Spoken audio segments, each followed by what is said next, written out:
I haven't talked to you since you've got engaged to Alex Rodriguez. Congratulations. We didn't talk. No, I talked to Alex. Oh, you talked to Alex. I had Alex came on the show and he told me everything that he was like really nervous about it, but Yeah. and he told me his side of the story, but I wanted to hear your side of the story. Did he? But I didn't know anything. You didn't? No. I mean, we had talked about it a little bit, but I had no idea. Out. Yeah. And he had the ring, he didn't know what to do. He was like had rehearsals and stuff, like with his assistant and the housekeeper. And the way, and like, he Googled when the sun was setting or something so that he knew exactly. He wanted the perfect light. He was so hilarious. nervous, like, oh my gosh. He's hilarious. But did anything tip you off or anything? Like, did you go? It didn't. And we went on a little like beach vacation for a week, and he's like, you should go away before you start the tour, before you start everything. We have a big year ahead, and just me and you without the kids. And I was like, okay, yeah, let's do that. And we went away for the weekend, and we were walking on the beach. It was just like nothing, we were with somebody. You didn't have like, because I think my wife we both knew that. I thought he was just trying to be romantic, he set up us eating outside by ourselves, and then all of a sudden she's like, let's go by the fire. There was like a little fire. I was like, okay. Yeah. And he starts like saying romantic things. Not romantic things. I don't even remember now. Was it like I have to remember the story. I didn't know you were going to ask me the story. Sorry. Then he said something like, when did you know I was crazy?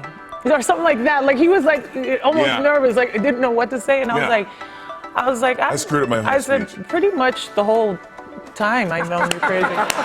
That's why we love you. We're both crazy. Yeah. I said, but I know what I'm signing up for. Yeah, of course. And he just goes down on one knee, and I was like, what are you doing? Yeah. It was like real. I did that for my wife, and she thought I was having a stroke. Yeah. She's like, okay, are you like? And I go, will you marry me? And she's like, yes, but you need help. I mean, blink if you want me to call 911. I mean, what is happening here? I'm so not romantic. Oh my God. Just sweaty mess like I was dancing. Yeah, but it feels like guys get like that. They get like all like hyped up. It's too hyped up for me. It was crazy, but it's a beautiful thing. But afterwards, we were so happy. Yeah. It was like we were waiting for that. Like we knew, I guess, eventually we were gonna get there. But that's great. We were just happy like for both of you. Yeah, it was awesome. And then how did you end up meeting with Ruth Bader Ginsburg? You know what I'm talking about? Yes. I just heard this. Okay, so funny you talk about the engagement. That weekend, we were in bed and we were watching the documentary. We just happened to watch her documentary. I don't know if you guys have seen it, RBG. Good. RBG. And it was fascinating to me. First of all, she's an amazing woman. She's unbelievable. Been fighting for laws and justice for so many years in our country, for women, for minorities, for the underprivileged. And she also had this amazing marriage to Marty. Yeah. Who was a tax attorney. I mean, I'm telling you the whole thing. But basically, when I went on tour and we were in Washington, I was like, I'd love to meet her. Alex was like, we should see if we can meet her. And I invited her to the concert. And she was like, it's a little bit late for me. And I was like, I'm not doing the lap dance part, okay? I'm not doing that part. I was like, is it your birthday? So she goes, come to my chambers, let's have a visit, let's have a little time together. And we sat there and we talked. And you asked her for marriage advice. I did, he told her the story that we got engaged, and that's how we, kind of became so interested in her and wanted to meet her. We admired her so, and I said, oh yeah, you had the most amazing marriage. Like, what's the marriage advice? Give me the secret, please. Yeah. I need it. Yeah.